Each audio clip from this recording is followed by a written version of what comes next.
হঠাৎ আলুথালু হয়ে তারা চেঁচাতে চেঁচাতে গায়ে এসে ঢুকল। রাক্ষস রাক্ষস, মেরে ফেলল গো। দুদিনের মধ্যেই গায়ের মোড়ল শ্যামাকান্ত তার হারানো গরু খুঁজতে জঙ্গলে ঢুকে পড়ে দাঁত কপেটে লেগে পড়ে রইল। জ্ঞান হওয়ার পর সেও কবুল করল জঙ্গল। বাংলা সাহিত্যের অসাধারণ সব রহস্য, রোমাঞ্চ, হাসি, অদ্ভুতরে অনুবাদ, গোয়েন্দা গল্প ও উপন্যাস প্রভৃতি নিয়ে আয়োজন আমাদের এই বাংলা অডিও বুক স্টুডিও চ্যানেলে। আজকে আমরা পাঠ করতে চলেছি আমাদের প্রিয় লেখক শীর্ষেন্দু মুখোপাধ্যায়ের ছোট গল্প আতাপুরের দত্ত। গল্পটি নেওয়া হয়েছে দেব সাহিত্য কুটির প্রাইভেট লিমিটেড থেকে প্রকাশিত ও সমুদ্র বসুর সম্পাদনা কিশোর চোর ও হাসির গল্প সমগ্র থেকে। তাহলে স্বাগতম আমাদের এই গল্পের আড্ডায়।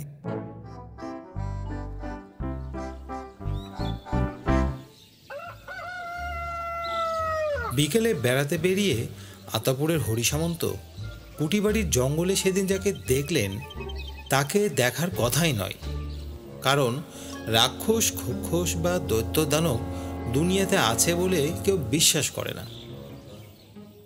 হরিসামন্তের বয়স 81, ডান হাঁটুতে বাত, হাটেরও একটু গোলমাল আছে। কুটিবাড়ির জঙ্গল ডান হাতে রেখে পালপাড়ার শিবপদ সরখেলের বাড়িমুখও যাচ্ছিলেন। সরখেল মস্ত হোমিওপ্যাথ, তার চেম্বারেই বিকেলে একটা আড্ডা বসে। দিব্যি ফুরফুরে শরতের বিকেল, চারিদিকে নরম রোদ ঝলমল করছে। চোখের ভুল নয়, হরিসামন্ত ডান পাশে মুখ ঘোরাতেই দেখেন একটা শিমল গাছের ডালে হাত রেখে কে একজন দাঁড়িয়ে রয়েছে। তা লোকটার মাথা দোতলার সমান উঁচুতে, হাত, পা, বুক, পেট সমেত অন্তত 10টা দশাশয়ী জোয়ানকে যোগ করলে যা হয় তাই তার মা। পরনে একটা লেংটির মতো জিনিস, আদুর গা। তা হরিসামন্ত হাঁ করে চেয়ে দেখলেন। এদিকে কোথাও ভীম পুজো হয় বলে তিনি জানেন না। তা হলে জঙ্গলে এই ভীমের মূর্তি ফেলে রেখে গেল কে? ভাবতে ভাবতেই দেখলেন মূর্তি নয়। প্রকাণ্ড লোকটা ঘাড় ঘুরিয়ে তার দিকে কটমট করে তাকাল। তার তদণ্ডেই হরিসামন্তের নাড়ি ছাড়বার কথা। বুকের মধ্যে হৃৎপিণ্ডটা একটা ডিগবাজি খেল, হাত পা ঠান্ডা হয়ে এলো, শরীর কাঁপতে লাগলো ঠক ঠক করে। দৈত্যটা হঠাৎ মড়াত করে গাছের একটা মস্ত ডাল ভেঙে সেটা মুগুরের মতো বাগিয়ে ধরতেই হরিসামন্ত পাই পাই করে ছুট লাগালেন প্রাণের ভয়ে। এই বয়সে পায়ে বাত আর দুর্বল হৃৎপিণ্ড নিয়ে যে তিনি এরকম ছুটতে পারেন তা তার ধারণার বাইরে ছিল। যখন সরখেলের বাড়িতে এসে দমাস করে পড়লেন তখনই প্রাণবায়ু বেরিয়ে যাওয়ার কথা, কিন্তু বেরোল না। একটু জিরিয়ে নিয়ে দেখলেন এখনো মরেননি। তবে তার কথা আড্ডার কেউই বিশ্বাস করল না। শিবপদ বলে ফেলল, সেই কবে থেকে তো আপনাকে চোখের ছানিটা কাটিয়ে আনতে বলছি, কথা কানেই তুলছেন না। হরিসামন্ত খ্যাঁক করে উঠলেন, আমার বা চোখে ছানি, কিন্তু ডান চোখ কি দোষ করলো? কেউ বিশ্বাস না করলেও ঘটনাটা নিয়ে আলোচনা হলো, তবে সাব্যস্ত কিছুই হলো না। কুটিবাড়ির জঙ্গল মোটেই ভালো জায়গা নয়। জঙ্গলের ওপাশে একটা খাল আছে। সুন্দরবনের বাঘ খাল পেরিয়ে ওই জঙ্গলে এসে ঘাপটি মেরে থাকে। সুযোগ বুঝে গায়ে ঢুকে গরু, ছাগল, মানুষ নিয়ে যায়। ফেরার সময়ে আজ আর কেউ জঙ্গলের পাশের রাস্তা ধরলেন না, দল বেঁধে বাজারের পথ ধরে ফিরলেন। দিন দিনেক বাদেই সকালবেলায় 3 জন কাঠকুড়ানি মেয়ে জঙ্গলে ঢুকেছিল। হঠাৎ আলুথালু হয়ে তারা চেঁচাতে চেঁচাতে গায়ে এসে ঢুকল। রাক্ষস রাক্ষস, মেরে ফেলল গো। দুদিনের মধ্যেই গায়ের মোড়ল শ্যামাকান্ত তার হারানো গরু খুঁজতে জঙ্গলে ঢুকে পড়ে দাঁত কপেটে লেগে পড়ে রইল। জ্ঞান হওয়ার পর সেও কবুল করল জঙ্গলে সে একটা বিকট চেহারার দানবকে দেখেছে। আতাপুরে হই হই পড়ে গেল। ঘন ঘন মিটিং বসতে লাগলো। শ্যামপুকুর থানা থেকে দারোগাবাবু গদাধর মল্লিক খবর পেয়ে নিজে এসে তদন্তে নামলেন। পুলিশ ফোর্স নিয়ে জঙ্গলে ঢুকে খানিকটা ঘুরেও দেখলেন। দানবের দেখা না পেলেও জঙ্গলের নরম মাটিতে কিছু অতিকায় পায়ের ছাপ দেখা গেল। মানুষের পায়ের ছাপের মতোই দেখতে, কিন্তু বিশাল আকৃতির। গদাধর বাবুর ভ্রু কুঁচকে গেল, মুখে দুশ্চিন্তার ছাপ।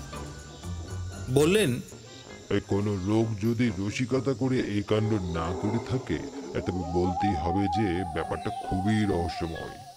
আমি গ্রামের এই নিরাপত্তার জন্য 2 জন সেপাই মোতায়েন করে যাচ্ছি। ব্যাপারটা আরো খতিয়ে দেখতে হবে। সেই রাত্রিরে 2 সেপাই যদু আর লক্ষণ মন্ডিচণ্ডবের দাওয়ায় বসে মশা তাড়াতে তাড়াতে গল্প করছিল। হঠাৎ যদু বলে উঠল, আচ্ছা লক্ষণদা, ওই গম্বুজটা হঠাৎ একটু নড়ে উঠলো কেন বলো তো? ভূমিকম্প হচ্ছে নাকি? গম্বুজ? দূর বেটা, এখানে গম্বুজ কোথায়? তাহলে ওটা কি? বলা বাহুল্য এরপর দুজনেরই বাক্য হরে গেল। গম্বুজ নয়, তবে গম্বুজের মতোই বিশাল একটা ছায়ামূর্তি রায়দিঘির ধার দিয়ে নিঃশব্দে এগিয়ে এলো। একটা কুঁড়ে ঘরের কাছে এসে মূর্তিটা হাঁটু গেড়ে বসে রইল খানিকক্ষণ। কাঁপা গলায় যদু বলল, লক্ষণদা, দেখতে পাচ্ছ? হ্যাঁ, পাচ্ছি। ভুল দেখছি না তো? না রে, কি করবে এখন? কিচ্ছুটি নয়, চোখ মেরে বসে থাকো। ওই কুড়ে ঘরটায় একটা বুড়ি থাকে, বোধহয় বুড়িটাকে খাবে। ও বাবা! দৈত্য কিছুক্ষণ চুপ করে বসে রইল। তারপর ধীরে ধীরে উঠে দাঁড়িয়ে চারিদিকটা একটু চেয়ে দেখল। একটা থামের আড়াল থেকে ঘাপটি মেরে দৃশ্যটা দেখতে দেখতে ভয়ে হিম হয়ে যাচ্ছিল 2 সেপাই। দৈত্যটা অবশ্য দেখতে পেল না। যে পথে এসেছিল সেই পথে আবার চলে গেল। বেশ কিছুক্ষণ শ্বাস বন্ধ করেছিল 2 জন। এবার লক্ষণ বলল, চল রে যদু, বুড়ির কি হলে একবার দেখে আসি। হ্যাঁ, চলো যাই। দরজায় বেশ কয়েকবার ধাক্কাধাক্কি আর ডাকাডাকির পর বুড়ি উঠে দরজা খুলে বলল, কে বাবারা? ডাকাত হও আর চোর হও, আগেই বলছি এ বাড়িতে কিছু পাবে না। ইচ্ছে হলে ঢুকে তল্লাশি নিতে পারো, আর যদি আমাকে খন্টুর করতে চাও তো বাছা, তাতেও কেউ বাধা দেবে না। আমি বড় দুঃখী মানুষ, মরতে পারলে বাঁচি বাবা। যদু বলল, ও বুড়িমা, আমরা বদলোক নই, আমরা সেপাই। ওই রাক্ষসটা তোমার ঘরের কাছেই ঘাপটি বেড়েছিল যে একটু আগে। বুড়ি বিন্দু মাত্র ভয় না পেয়ে বলল, তা হবে বাছা, পোড়া কপাল আমার, নইলে আমাকে খেয়ে যাবে। তা তোমরা কারা? এ গায়ে তো তোমাদের কখনো দেখিনি। আমরা পুলিশের লোক, রাত জেগে গা পাহারা দিচ্ছি। বুড়ি খুবই ভালো মানুষ। যত্ন করে তাদের দাওয়াই পিঁড়ি পেতে বসালো, কয়েকটা করে নাড়ু আর জল খেতে দিল। কথায় কথায় জানা গেল বুড়ির 3 কোলে কেউ নেই। অন্ধের নড়ি একটা ছেলে ছিল, সেও বছর 2 হলো নিরুদ্দেশ। লোকে বলে তাকে বাঘে খেয়েছে। তাই হবে। সেই সময় এখানে খুব বাঘের উপদ্রব ছিল বটে। পরদিন সকালে সারা গায়ে আতঙ্ক ছড়িয়ে পড়ল। দৈত্যটা গায়ে ঢুকেছিল শুনে। গায়ের বিস্তর লোক পোটলা পুটলি বেঁধে কেউ মামার বাড়ি, কেউ শ্বশুর বাড়ি, কেউ পিসি বা মাসির বাড়ি, কেউ বা তীর্থ করতে বেরিয়ে পড়ল। এই বিপদের মধ্যে থাকা ঠিক নয়। দুপুরের মধ্যে গা বেশ শুনশান হয়ে গেল। যারা রয়ে গেল তারা ঘরদোর মজবুত করার কাজে লেগে গেল।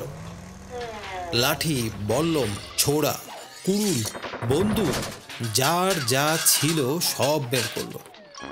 ঠিক হলো রাতে দল বেঁধে গায়ে টহল দেওয়া হবে। ঘণ্টা, শাঁখ, বাঁশি ইত্যাদিও তৈরি রাখা হলো।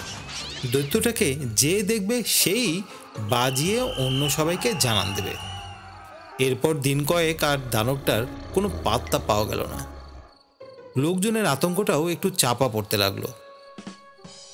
রাতের পাহারাতেও ঢিলমি দেখা যেতে লাগলো। শীত পড়তে লেগেছে, এখন কারই বা রাত জাগতে ভালো লাগে। বুড়ি এক রাত্রিরে তার ময়লা কাঁথাখানি জড়িয়ে ঘুমোচ্ছে। নিশুত রাতে বুড়ি একটা গলা শুনতে পেল। ও মা, মাগো, এই ঘুমোচ্ছিস নাকি? আমার যে বড় খিদে পেয়েছে। বুড়ি ধড়মড় করে উঠে বসে। এই যে তার নন্দর গলা, তার ছেলে নন্দ, যাকে কিনা বাঘে খেয়েছে। বুড়ি আর দেরি না করে তাড়াতাড়ি উঠে দরজা খুলল। তারপর হাঁ হয়ে রইল। নন্দ নয়, এই সেই দানবটা যার কথা সবাই বলা বলি করছে। বুড়ি অবশ্য ভয় পেল না। এই দুনিয়ায় তার ভয় পাওয়ার আর কিছুই নেই। বুড়ি নরম গলায় বলল, তুমি বুঝি সেই রাক্ষস? তা ভালো, তা কি চাও বাছা? দানব হাঁটু গেড়ে বসে আছে, তাতেও তার মাথা ঘরের চাল ছুঁয়ে গেছে। দত্ত বলল, মা, আমাকে চিনতে পারছিস না তো? দোষ নেই তোর, আমি নন্দ। হ্যাঁ, নন্দ? তুই যে রোগা প্যাকাটের মতো ছিলি বাবা। বলে বুড়ি ফের হাঁ। আর বলিস নে মা, রোগা থেকে মোটা হতে গিয়েই তো বিপদ হলো। কিছু খেতে দিবি মা? 7 দিন ধরে এই জঙ্গলে ফল পাকড় খেয়ে আছে, ভয়ে গায়ে ঢুকতে পারি না। আয় বাবা আয়। বলতে বলতে বুড়ি আনন্দে কেঁদেই ফেলল। দানব হোক, দত্ত হোক, শত হলেও এই তো তার হারানো ছেলে। একটু সামলে নিয়ে বলল, বাবা, লোকে দেখতে পেলে তোকে মারবে। তুই ভেতরে উঠোনে চলে যা। উঠোনের পেছন দিকে বড় কষার ঝোপ আছে, তার আড়ালে বসে থাক, আমি খেতে দিচ্ছি। তা কষার ঝোপের আড়ালে নিশুত রাতে মায়ে পয়ে অনেক সুখ দুঃখের কথা হলো। নন্দ বলল, কুটিবাড়ির জঙ্গলে একজন অদ্ভুত লোক থানা গেড়েছিল। গাছপাতা দিয়ে নানা রকম ওষুধ বিশুধ তৈরি করত। তার কাছে মোটা হওয়ার ওষুধ চাইতে গিয়েছিল নন্দ।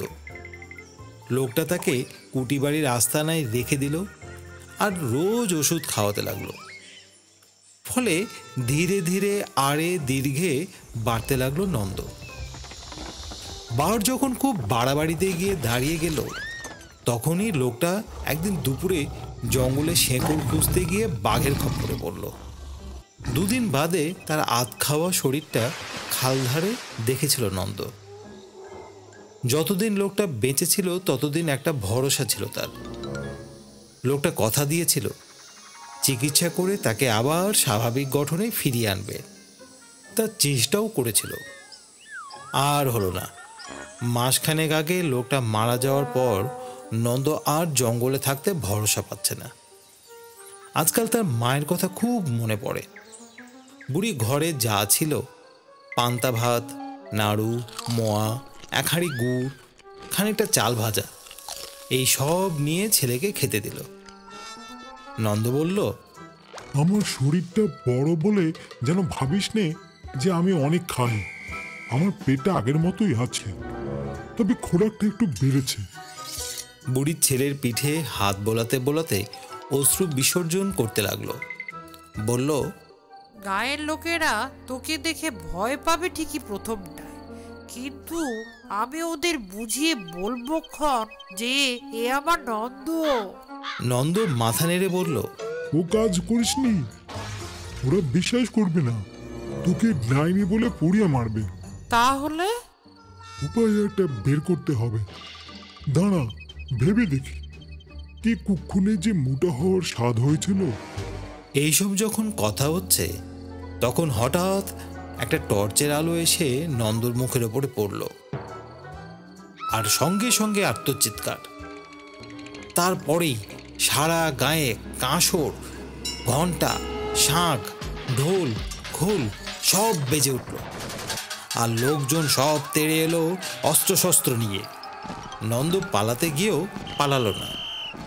মায়ের দিকে চেয়ে বলল, আমার গায়ে খুব জোর, আমি এদের সবাইকে ছিঁড়ে ফেলতে পারি। জঙ্গলে আমি 4-5 বার বাঘের মুখে পড়ি। আমার কিল খেয়ে বাঘ পালিয়েছে, 3 বার সাপে কামড়িয়েছে। এত বড় শরীর বলে বিষে কাজ হয়নি তেমন। আমার ক্ষমতা অনেক, কিন্তু এরা যদি আমার কোনো অনিষ্ট না করে তাহলে আমিও এদের ক্ষতি করতে চাই না মা। ওদিকে চারদিক থেকে মশাল টর্চ নিয়ে মেলা লোক আসছে, বিরাট হই হই কাণ্ড। বুড়ির বাড়ির চারদিকে যখন সবাই জড়ো হলো তখন বুড়ি বেরিয়ে এসে মরল মশাইয়ের দিকে চেয়ে বলল, খুব তো তেজ দেখছি, দত্ত যদি তাড়া করে তাহলে পালাতে পথ পাবে। মরল মশাই একটু পিছিয়ে দাঁড়িয়ে বলল, তা সেই দৈত্যটা কোথায়? এখানেই নাকি দেখা গেছে? বুড়ি বলল, এখানেই আছে বাছা, তবে বেশি হইচই করলে সে কিন্তু তোমাদের চিবিয়ে খেয়ে ফেলবে। মরল মশাই ভয় খেয়ে বলল, ওরে বাবা, তা সে কোথায় ঘাপটি মেরে আছে? রেগে টেগে যাচ্ছে না তো? বুড়ি মাথা নেড়ে বলে, চিন্তা নেই গো, আমি মায়ের কাছে মন্ত্র শিখেছিলাম ছোটবেলায়। সেই মন্ত্রে নাকি রাক্ষসও বশ থাকে, এতকাল বিশ্বাস করিনি। তা হঠাৎ এই দানবটা এসে হাজির হওয়ায় মন্ত্রটা জপ করতেই বশ মেরেছে। তবে আগেই বলে রাখছি বাছা, তোমরা যদি তার ক্ষতি করতে চাও তাহলে কিন্তু মন্ত্র তুলে নেবে। সবাই ভয় খেয়ে সমস্বরে বলে উঠল, না না, আমরা কোনো ক্ষতি করব না। মরল গলাটা একটু খাটো করে বলল, দূর থেকে এক ঝলক একটু দেখতে পাবো কি? বুড়ি বলল, তা পাবে, তবে লাঠি সোটা অস্ত্রশস্ত্র সব ফেলে দিয়ে এসো। মশাল আর টর্চের আলোয় কষার বনের মধ্যে একটু আবছায় দানবকে দেখে গাঁ শুদ্ধ লোক একেবারে স্তম্ভিত হয়ে গেল। ভয়ে সকলের হাত পা ঠান্ডা। বুড়ি অভয় দিয়ে বলল, গোলমাল করো না কেউ, ধীরে ধীরে বাড়ি ফিরে যাও, এটি এখন আমার কাছেই থাকবে। সবাই ফিরে গেল, কিন্তু কয়েকদিন সাংঘাতিক উত্তেজনা রইল গ্রামে। চারিদিকে খবর ছড়িয়ে পড়তে দেরি হলো না, ফলে দৈত্য দেখতে ভিড়ও হতে লাগলো খুব। নন্দ এক রাতে মাকে বলল, মা, এ তো বড় মুশকিল হলো। এত লোক আমাকে দেখতে আসে, আমার যে বড় লজ্জা করে। বুড়ি বলল, লোকে দেখে বলে লজ্জা কিসের? যারা বড় মানুষ হয় তাদের দিকে সকলের নজর থাকে। নন্দ কাহিল গলায় বলল, কিন্তু আমি তো বড় মানুষ নই রে মা, আমি হলাম অদ্ভুত মানুষ। মানুষ বলে লোকে মনেই করছে না। বুড়ি বলে, অত ভাবিস নে, সবাই একটু বয়ে যায়, লোকে সয়ে নেবে। শোয়ে অবশ্য লোকে নিল না, তবে মহালোকে সার্কাসে ভালো চাকরি পেয়ে গেল নন্দ। 2 হাতে পয়সা রোজগার করে দোতলা বাড়ি বানিয়ে ফেললো গায়ে। মাকে বিছে হার গড়িয়ে দিল, খাট পালঙ্ক কিনল, জমি জিরেত কিনল। তার চেয়ে বড় কথা, নন্দর নামটাও খুব ছড়িয়ে পড়ল চারধারে।